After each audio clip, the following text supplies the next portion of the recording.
Today's club in focus that we're going to learn about satisfies a long-term request from a fan of the channel, meaning today we're talking about Palermo FC.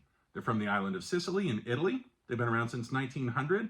They've been kind of a yo-yo club, meaning that they've moved between the couple divisions in Italy many times throughout their history, playing in Serie A, as well as Serie B and Serie C at times. They're currently in Serie B, looking to get promoted again. They've recently been purchased a couple times in the last few seasons, currently under the ownership of the City Football Group. That's the group that owns Manchester City in England. It took me a long time to find this kit, to find one that I was truly satisfied with.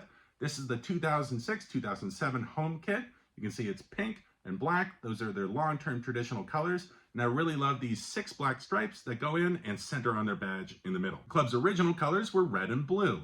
Pretty common color scheme within the region, but they changed to the pink and black, giving them their nickname Rossonero, at a time from their club founder, who said they should probably reflect the sad and sweet nature of their up and down results. Kind of a cheeky thought on this club's history. All right, here we go. I really like the way this kit looks.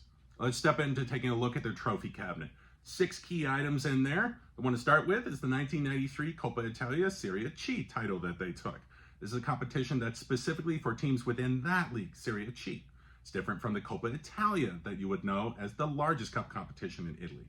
These kind of have the same corollary between the FA Trophy and the FA Cup in England. The FA Trophy is specifically for teams in the National League system. Those are the 5th, 6th, 7th, and 8th steps down within their league system. The FA Cup there is for all teams in the country. The final item back in Palermo's cabinet is 5 Serie B titles. Let me give you 3 pieces of trivia you can have about the club. The first being they've been to the Coppa Italia final 3 different times. They haven't won it yet, but their latest in 2011 was a pretty good matchup with Inter. They did lose it 3-1. Second is to talk more about them being a yo-yo club. I said they've been between Serie A, B, and C. Most of it's been through B and C, the 2nd and 3rd levels within the football league in Italy. Reflect that. When they moved up to Serie A in 2004, that was the first time there for them since 1973. In 2020, they were as far down as Serie B, mostly due to financial issues. The last little bit is to let you know what's going on at the club currently. They've been through 5 different ownership groups in the last few years. There's been a lot of financial issues, concerns about if the club can continue. They dropped down to Serie D at that point due to not having insurance at one point to play in the league. They brought themselves back up to Serie B through the playoffs in 2022 and then were purchased by the City Football Group.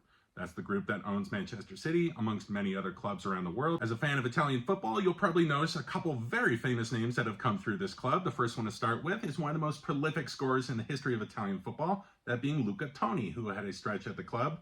Started in 2004, 2005, bagging 20 goals that season in Serie A, and finishing out with 50 across 80 matches for the club in the league.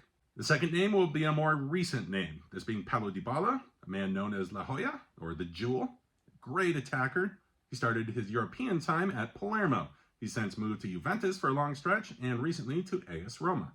And a final set of players to mention here, and a good little piece of trivia as well, is during Italy's World Cup triumph in 2006, 4 players from Palermo, these men right here, played for that squad, including Fabio Grosso, who scored one of Italy's most iconic goals. Okay, into their current squad. For U.S. men's national fans, I'll mention Christopher Lund, who has just been capped by the country in this last round of international matches. He joined Palermo just this season. Second man to mention is Matteo Brunori.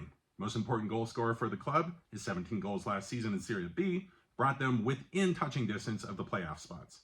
A final man to mention here would be Claudio Gomez. He's a central midfielder. He's a good pivot for the team to play around. He's a little bit small, but he's kind of in the form of fellow Frenchman N'Golo Kante. He came from Manchester City upon their purchase by the City Football Group. So that's your rundown on today's club in focus, Palermo FC.